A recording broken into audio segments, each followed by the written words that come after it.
Na Escola Bíblica Dominical de hoje, nós vamos estudar a lição de número 6. Na aula de hoje, nós vamos aprofundar o entendimento acerca da igreja enquanto o corpo de Cristo, como um organismo ordenado. Também nós vamos compreender, por meio do exemplo da igreja primitiva, a necessidade de organização para uma igreja viva e saudável. Ao final da aula, nós vamos aprender sobre as principais formas de governo da igreja segundo a tradição cristã e a escolha do modelo de nossa igreja. Fique conosco para mais um estudo da Palavra de Deus na Escola Bíblica Dominical.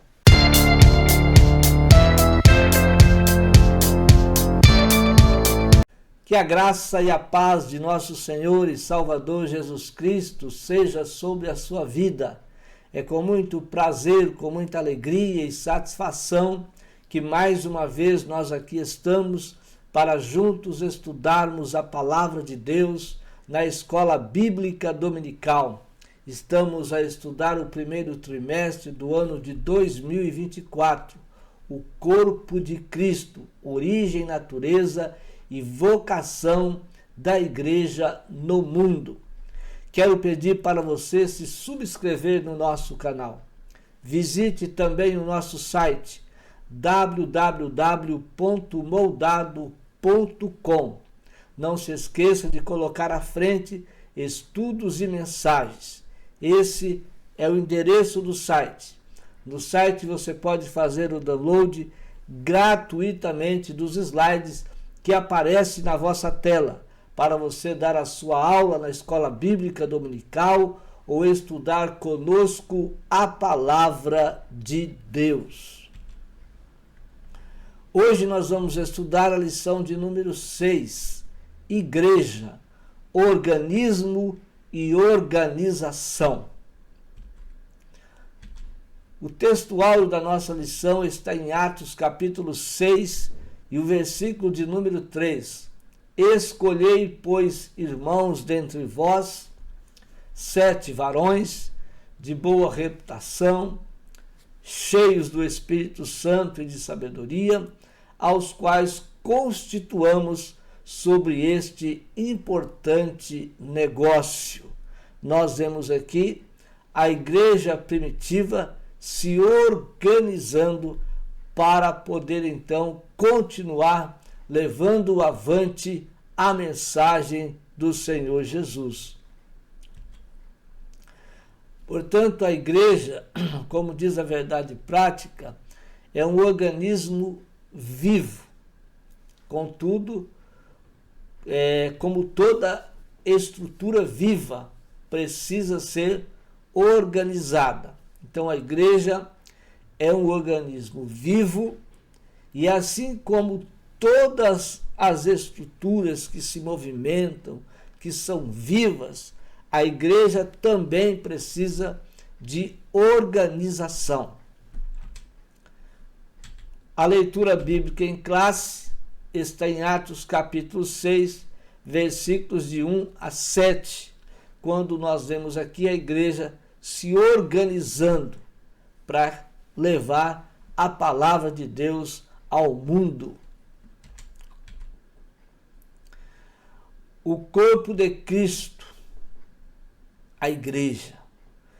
Na primeira carta que Paulo escreveu aos Coríntios, capítulo 12, e o versículo de número 12, ele vai dizer, porque assim como o corpo é um, e tem muitos membros, e todos os membros deste é um corpo, sendo muitos, são um só corpo, assim é Cristo também. Então, o corpo humano, ele pode ser dividido em 3 partes fundamentais: cabeça, tronco e membros. A igreja também, como disse aqui o apóstolo Paulo, que assim como o corpo é um e tem muitos membros, é o que nós vemos nesta imagem, tem muitos membros. E Paulo está dizendo, assim como o corpo é um e tem muitos membros, todos os membros deste, então forma-se um corpo, sendo muitos, então são um só corpo. Assim é Cristo também. Então a cabeça é constituída pelo crânio e pela face. No interior do crânio localiza-se o cérebro e na face encontram-se os órgãos do sentido, os olhos, o nariz, a boca e os ouvidos. O tronco é a região central do corpo humano, fazendo então a união entre a cabeça e os membros superiores e inferiores. Os membros do corpo humano desempenham a função de mobilidade, sustentação e equilíbrio, e são divididos em superiores e inferiores. Então esse é o corpo humano. A igreja também, ela se organiza como o corpo é organizado através dos seus órgãos, que devem estar vivos, os órgãos funcionando vivos, o organismo formado pelos órgãos, e agora esse é organizado para que possa então se movimentar. A igreja precisa de movimento. Uma igreja viva se movimenta.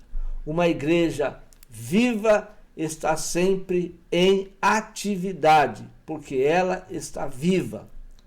Uma igreja que não está viva, ela está morta. Ela não se movimenta. Ela não está em atividade. Mas a igreja de Cristo é uma igreja viva, que está sempre ativa, fazendo a obra de Deus.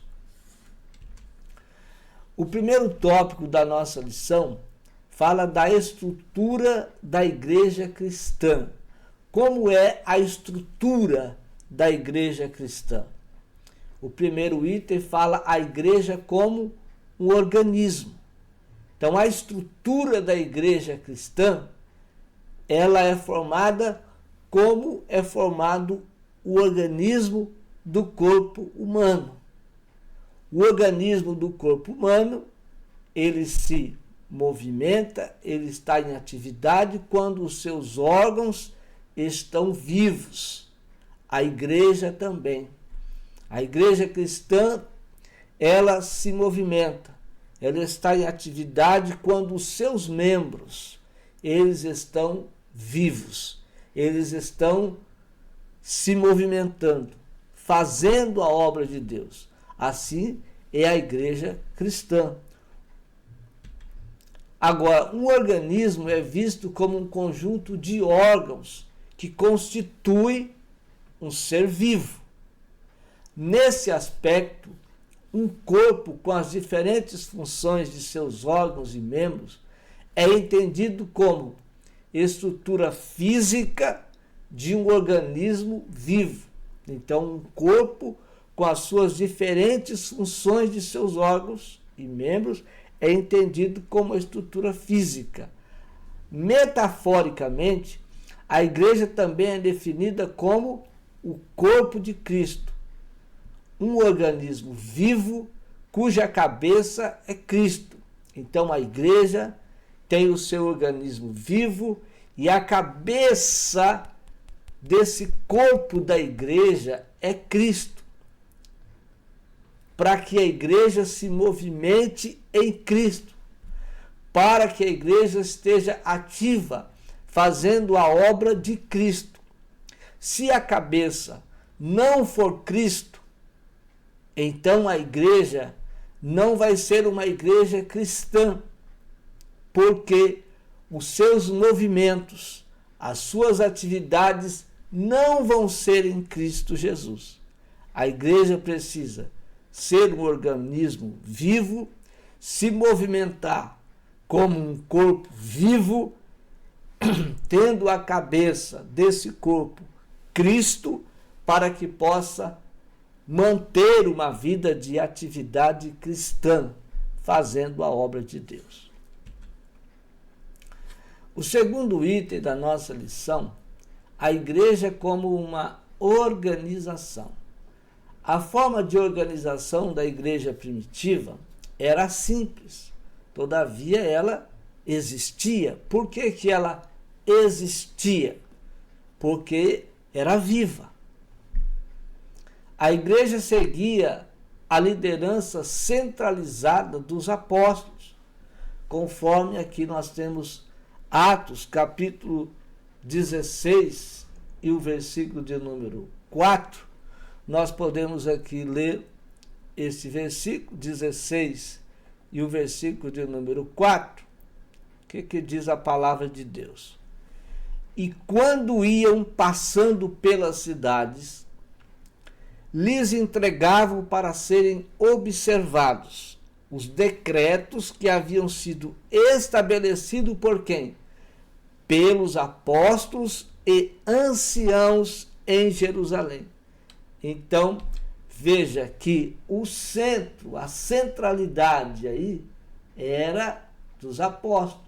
Eram os apóstolos.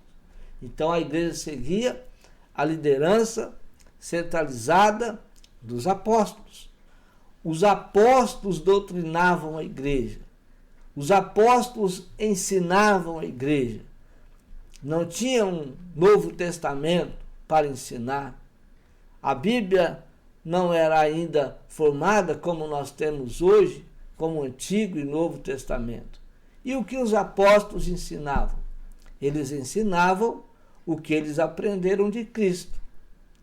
O que eles foram ensinados por Cristo, assim eles doutrinavam e ensinavam a igreja. Então os apóstolos doutrinavam a igreja, conforme Atos capítulo 2 e o versículo de número 42, nós podemos ver aqui também, Atos 2 e 42, o que diz aí? E perseveravam na doutrina de quem? Dos apóstolos, e na comunhão entre eles, e no partir do pão, quando eles se ajuntavam para ajudar alguém, e nas orações, ou seja, eles sempre estavam juntos. Isso é importante também, que a igreja sempre esteja junta. Então, eles doutrinavam a igreja, cuidavam da parte administrativa da igreja. Eles também administravam a igreja. Então veja bem que a igreja não é só uma organização espiritual, mas a igreja também é uma instituição no contexto da sua atividade administrativa. Veja o que está escrito em Atos, capítulo 4, e o versículo de número 37. 4 e 37, que nos diz a palavra de Deus. Possuindo uma herdade, vendeu-a e trouxe o preço e o depositou aos pés dos apóstolos. E aqui então nós vemos que eles cuidavam da parte administrativa da igreja no contexto das suas finanças. Então, era também uma instituição. Eles instituíam lideranças locais, conforme Atos capítulo 6 e o versículo de número 6, também Atos capítulo 14 e o versículo 23. Eles também se reuniam em concílio, em assembleias, em reuniões. Eles estavam sempre reunidos para tratar de assuntos dentro de um contexto administrativo da igreja. Então, a organização, ela é saudável.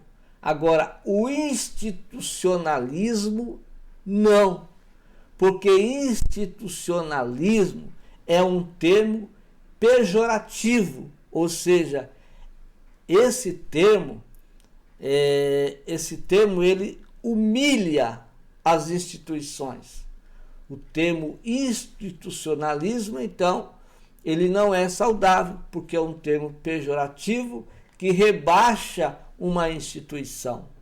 Então, a organização permite à igreja, como estrutura social, se movimentar. Dentro de um institucionalismo, uma igreja não pode estar em atividade de movimento. Agora, o institucionalismo enrijece e neutraliza as atividades de uma igreja. A igreja precisa ser uma organização espiritual, quando trata no contexto espiritual, e uma instituição dentro do contexto administrativo. E aqui não tem nada a ver com institucionalismo. Quando é um institucionalismo, o institucionalismo ele rebaixa a instituição, humilha a instituição, não deixa que as instituições cresçam. Uma igreja organizada se mantém viva. Uma igreja institucionalizada caminha então para a morte.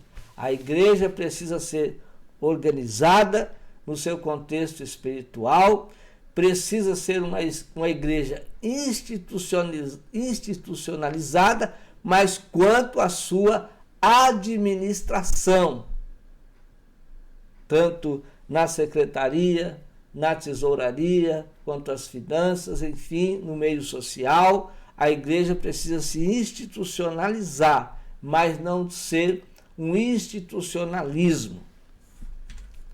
O organismo e organização.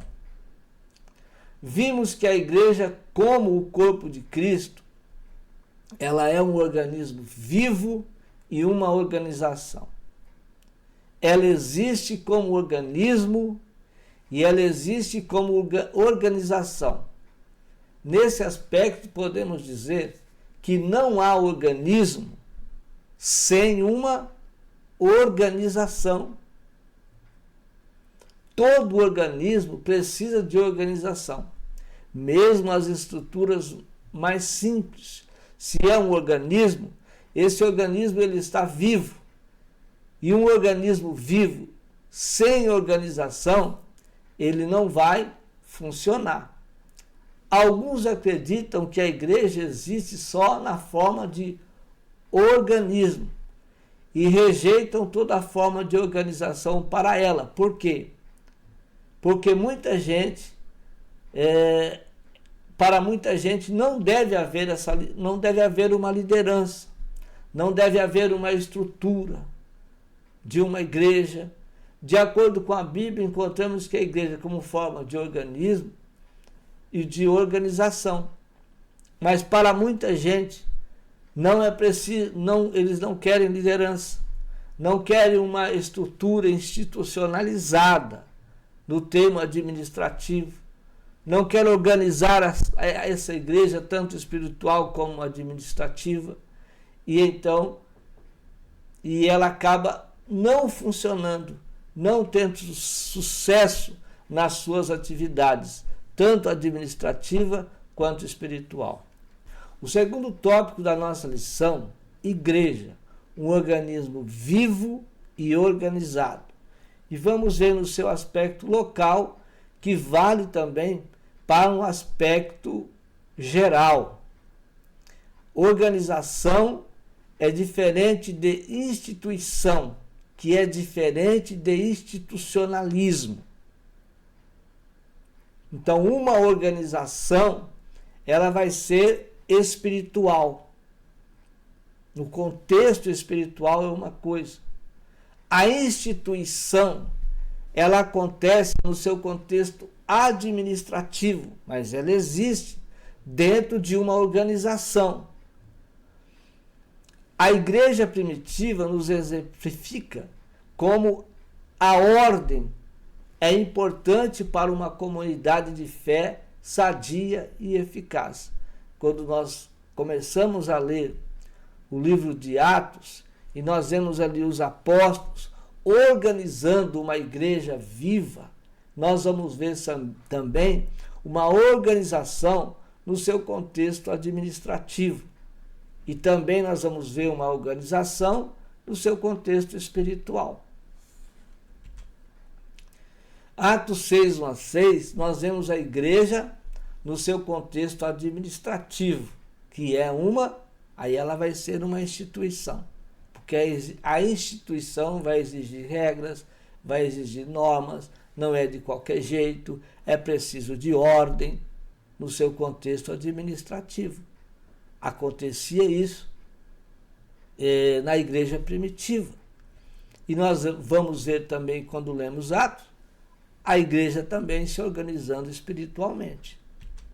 Então, a igreja no seu contexto espiritual, ela é uma organização. E nesse contexto espiritual, a igreja ela é invisível, nós não vemos. Veja, no contexto do Novo Testamento, a igreja existe localmente como uma comunidade organizada. E essa organização espiritual, ela vai ser visível, ela é invisível, mas ela vai ser visível quando a igreja se reúne. Quando a igreja se reúne para quê? Para orar, para estudar a Bíblia, para evangelizar, para fazer as visitas, para celebrar uma festividade. A igreja se reúne para organizar eventos.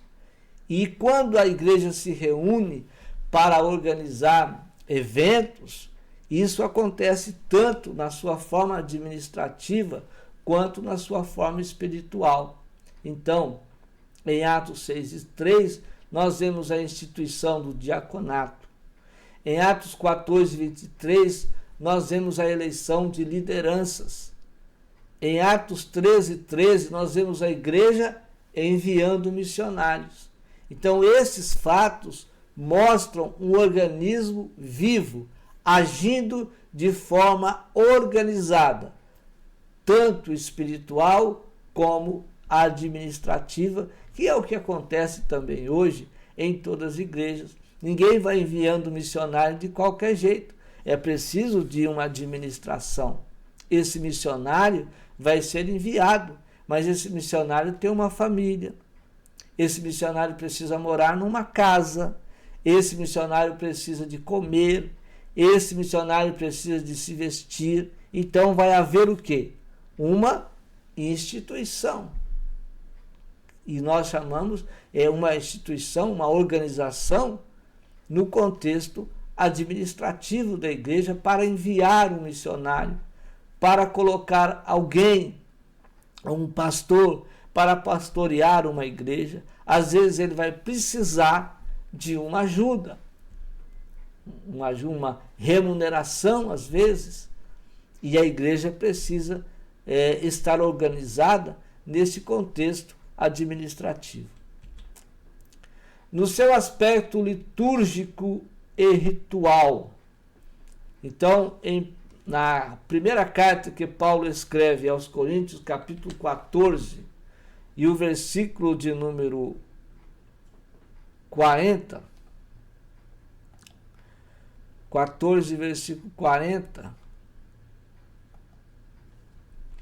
mas faça-se tudo decentemente e com ordem.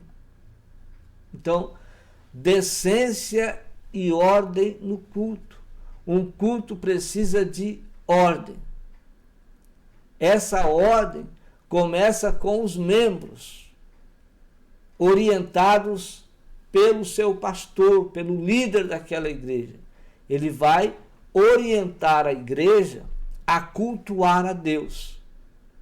E os crentes devem vir para a igreja para adorar a Deus, para louvar a Deus, para engrandecer a Deus, para oferecer o seu culto, como disse Paulo em Romanos 12, nos primeiros versículos, um culto racional a Deus, um culto que vai adorar a Deus, que vai louvar a Deus, que vai bendizer a Deus. E o pastor, ele deve estar atento para que esse culto não vire uma desordem, mas seja tudo com ordem e com decência. Os membros, a igreja deve estar orientada a não ficar entrando e saindo. A igreja deve estar orientada a estar em silêncio no momento da palavra, ouvindo a palavra de Deus, se alimentando da palavra de Deus, que a igreja deve adorar no momento de louvor, quando o grupo de louvor se reúne para glorificar, a igreja então glorifica, a igreja adora, a igreja louva o Senhor, a igreja está atenta quanto ao ensino, a igreja deve prestar atenção aos avisos, porque isso também é importante. No momento da oferta, a igreja deve ofertar com alegria e com muita paz no coração. É isso do seu aspecto litúrgico e ritual. Mas também nós temos os costumes morais da igreja. Então, vamos ver aqui Gálatas capítulo 5 e o versículo de número 22.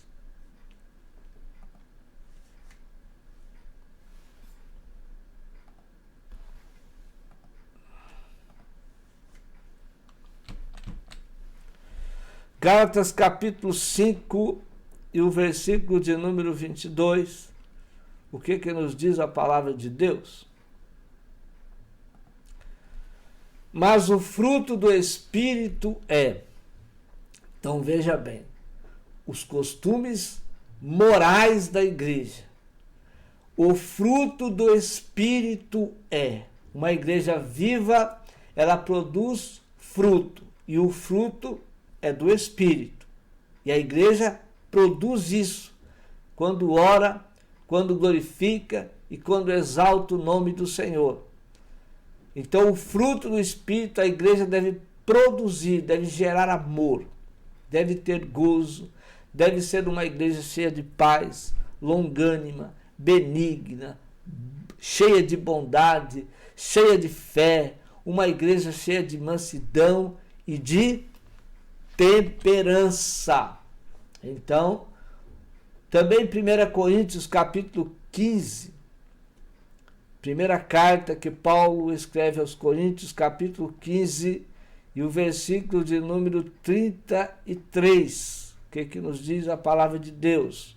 Não vos enganeis, as más conversações corrompem os bons costumes. Então, uma igreja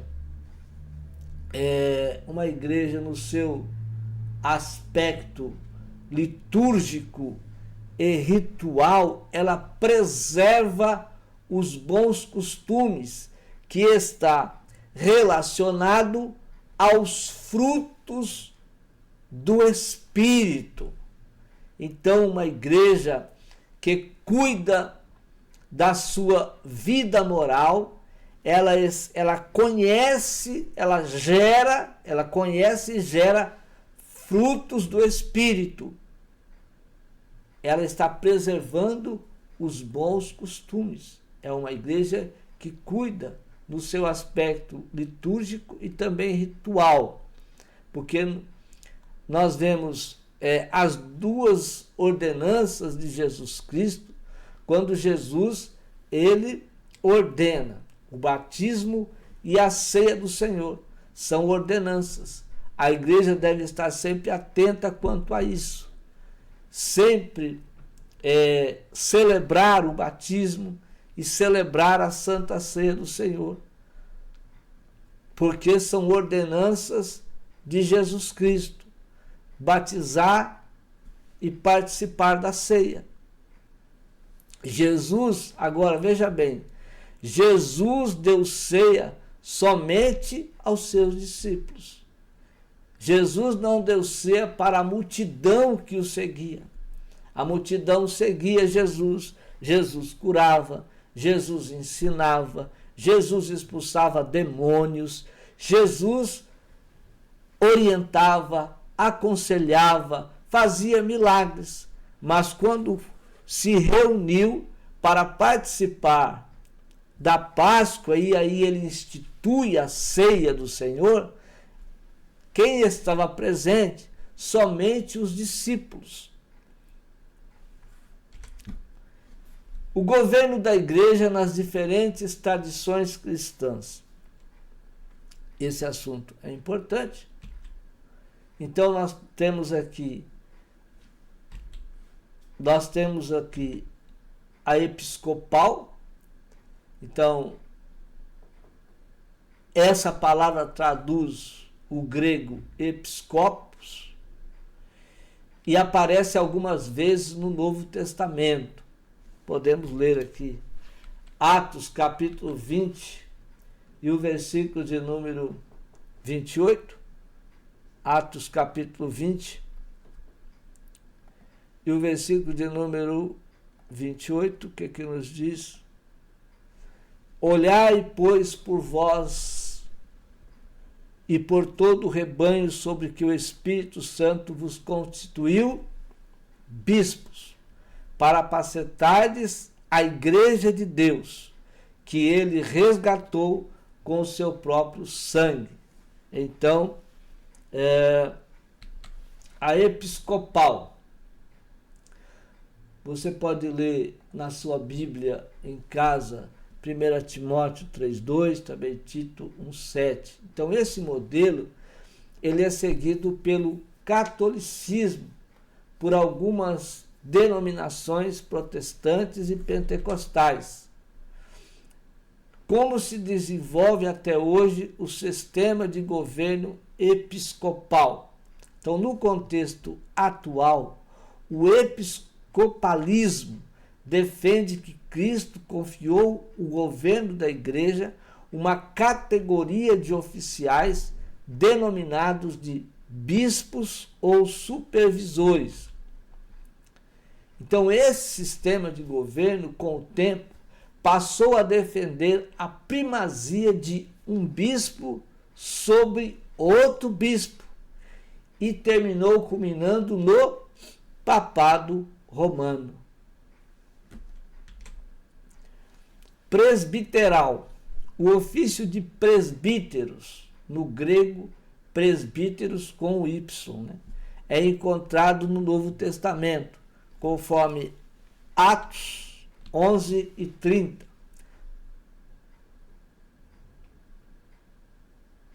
Atos dos Apóstolos, capítulo 11, e o versículo de número 30.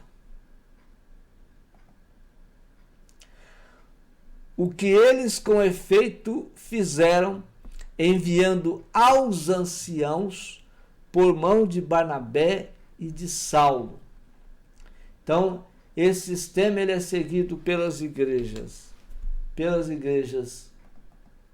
reformadas e algumas igrejas pentecostais na América do Norte. Nós vamos ver que a nossa igreja, Assembleia de Deus, ela tem ela dirige, ela governa com esse sistema presbiteral também. No sistema presbiteral, a igreja elege presbíteros para um conselho. Agora, uma igreja só no sistema presbiteral, ela elege presbíteros para um conselho. Então, esse conselho passa a ter autoridade para conduzir a igreja local. Então, a igreja, ela é conduzida, ela é governada por um conselho. Então, há um Supremo Concílio, uma Assembleia Geral que vai exercer autoridade sobre as igrejas de uma determinada região ou país. Depois nós temos o congregacional, que é o modelo seguido pelos batistas. E a nossa igreja também, ela tem esse modelo aqui, congregacional. Então, até porque quem fundou a Assembleia de Deus foi Daniel Berger e Gunnar Wing. Um era Um era batista e outro era pentecostal. Então, a nossa igreja vai seguir o presbiteral e o congregacional. Então, nesse atual sistema, o pastor eleito pela Assembleia Geral da igreja local. Assim, as igrejas locais são autônomas nas suas tomadas de decisões, não estando sujeita a nenhuma interferência que venha de fora. O sistema de governo de nossa igreja. Então, a nossa igreja, as igrejas possuem um modelo de liderança regional e local centralizado. Então, no contexto norte-americano, as Assembleias de Deus se aproximam mais do modelo de governo presbiteral. Por outro lado, no contexto brasileiro, nossa igreja se reúne elementos dos sistemas episcopal e congregacional. Então, por exemplo, a autoridade de estabelecer lideranças pastorais nas igrejas locais pertence às convenções estaduais. As convenções estaduais elegem pastores de campo, ou pastores regionais, ou pastores municipais, da forma que você entender. Esses pastores, então, eles vão governar sobre pastores locais, porque os pastores locais vão ser nomeados por esses pastores de campos ou pastores regionais para que possam pastorear igrejas locais.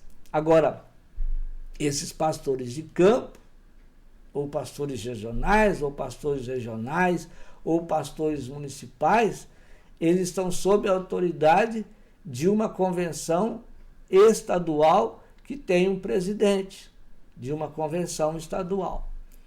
Esse pastor, presidente de uma convenção estadual, está sob a autoridade de uma convenção nacional. Um presidente de uma convenção nacional que nós conhecemos como a CGADB. Então, em alguns casos, essa função cabe a uma igreja sede. Essa igreja sede, ela preside sobre um conjunto de congregações locais a ela afiliadas, que são os pastores, sob a autoridade de um pastor, de uma convenção, sobre os pastores que são nomeados por uma convenção estadual para administrar ou para governar campos regionais ou municipais e assim fazerem a obra de Deus. Amém? Glórias a Deus por mais um estudo da Palavra de Deus da Escola Bíblica Dominical. Deus te abençoe e até a próxima oportunidade, quando nós aqui estaremos com mais um estudo da Palavra de Deus na Escola Bíblica Dominical.